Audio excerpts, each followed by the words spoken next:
Hi, this is Bobby at Copel TV Repair with a functionality proof video for a Vizio M550SV mainboard that came with a picture, okay, no sound problem.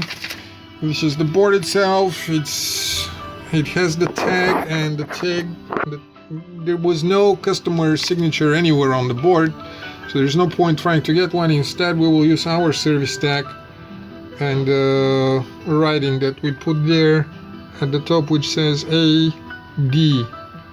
Sorry if it's not very clear, there's not much light here, but this is the board and this is the TV and this is what's on the front. And of course, how can I prove that this is the music that you're hearing other than knowing that this is my cold field from Tres Lunas?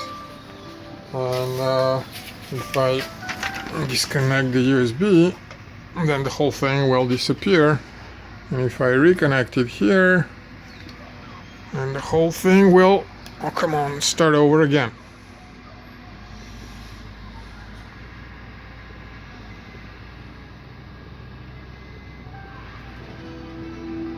Alright, that should be enough. Thank you.